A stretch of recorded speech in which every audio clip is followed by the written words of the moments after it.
ಅಣ್ಣ ಅದೇ ನಮ್ಮ ಬಳ್ಳಾರಿಯವರು ಒಂದು 57 ಜನ ದುಬೈಲಿ ಸಿಗಾಕೊಂಡಲ್ಲ ಈಗ. ಅದೇ ಈಗ ತಾವು ಅದೇ ನಮ್ಮ ಇವ್ರು ಅಂಜು ಪರ್ವಿ ಸರ್ ಮಾತಾಡ್ತಾರಂತ ಅಣ್ಣ. ಈಗ 57 ಜನ ಪಾಪ, ಅದರಲ್ಲಿ 25 ಜನ ಹೆಣ್ಮಕ್ಳು ಇದಾರಣ್ಣ. ಹೋಗಿದ್ರಣ್ಣ ದುಬೈಗೆ ಟೂರ್ ಅಂತ ಹೇಳಿ ಹೋಗಿದ್ರಣ್ಣ. ನಾವು 4 ದಿನ ಕೆಳಗಡೆ ಹೋಗಿದ್ರಣ್ಣ ಅವರು. ಮೊನ್ನೆ ಸಡನ್ ಆಗಿ ಇವತ್ತು ಏರ್ಪೋರ್ಟ್ ಬರೋಷ್ಟೊಳಗೆ ಅವ್ರಿಗೆ ಏನ್ ಸ್ಟ್ರೈಕ್ ಆಗಿದೆ ಅಂತೇಳಿ ಒಳಗೆ ಏರ್ಪೋರ್ಟ್ ಅಲ್ಲಿ ಕೂಡ ಕರ್ಕೊಂಡಿಲ್ಲ ಅವರು ಅವ್ರನ್ನ. ಪಾಪ ಎಲ್ಲೋ ರಸ್ತೆಯಲ್ಲಿ ಇದ್ರೆ ಮತ್ತೆ ಅಲ್ಲಿಂದ ಬಂದು ಎಲ್ಲೋ ಒಂದು ಹೋಟ್ಲಲ್ಲಿ ಉಳ್ಕೊಂಡಾರಣ ಈಗ 57 ಜನ. ಅದರಲ್ಲಿ ಬಳ್ಳಾರಿಯವರು ಒಂದು 37 ಜನ ನಮ್ಮ ಕ್ಷೇತ್ರದವ್ರೆ. ಮತ್ತೆ ಆಮೇಲೆ ಇವರು ಸಿರುಗುಪ್ಪದವ್ರು ಒಂದು 20 ಜನ ಎಲ್ಲ 52 ಜನ ಆಗ್ಯಾರಣ್ಣ ಅವ್ರ. ಅದಕ್ಕೆ ಈಗ ನಮ್ಮ ಅದೇ ಇವ್ರು ಯಾರು ಇಂತ್ಲಂಗ ಅಂತೇಳಿ ಜಮೀರ್ ಅಂತೇಳಿ ರೆಸಿಡೆಂಟ್ ಕಮಿಷನರ್ ಮಾತಾಡಿದ್ರಂತಾನ ಅವರು. ಅವರು ಪಾಪ ನಮ್ಮ ಇವರೆಲ್ಲರೂ ಅಲ್ಲಿ ಹೋಗಿರೋರೆಲ್ಲರೂ CM ಸಾಹೇಬ್ರ ಗಮನಕ್ಕೆ ತಂದಿದೆ ಅಂತ ಹೇಳ್ದಣ್ಣ ಅವಾಗ್ಲೇ ಆಲ್ರೆಡಿ ಅವ್ರಿಗೆ.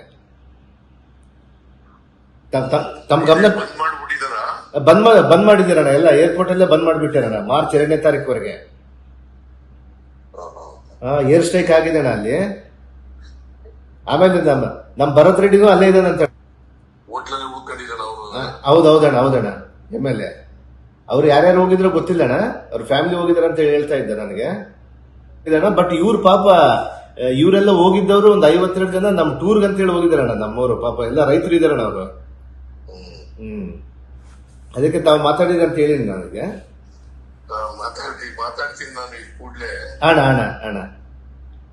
ಅಣ್ಣ CS ಒಂದ್ಸರ್ತಿ ಮಾತಾಡ್ಬಿಟ್ಟಣ ಸ್ವಲ್ಪ ಅಲ್ಲಿ ಅದೇ ಅವ್ರ ಮುಂದೆ ಮಾತಾಡ್ಬಿಟ್ರೆ ನಮ್ಮ ಪಾಪ ಅಂಜು ಪರ್ವೇಜ್ ಮಾತಾಡಿದ್ರಣ ಈಗ.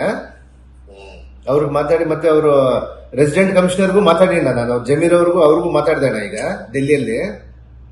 ಅವ್ರು ಹೇಳಿದ್ದಣ್ಣ 2ನೇ ತಾರೀಕುವರೆಗೆ ಏನ್ ಮಾಡಕ್ ಆಗಲ್ಲ, ಸ್ವಲ್ಪ ಹೆಂಗಾದ್ರು ಅವ್ರ ಇದು ಧೈರ್ಯವಾಗಿ ಇರ್ಲಿಕ್ಕೆ ಹೇಳಿ, ನಾವು ಇಂಡಿಯನ್ ಗವರ್ಮೆಂಟ್ ಇಂದ ಏನ್ ಬರುತ್ತೆ ಅವಾಗ ಮಾಡ್ಬೇಕಂತ ಹೇಳಿದ್ರಣ್ಣ ಅವರು.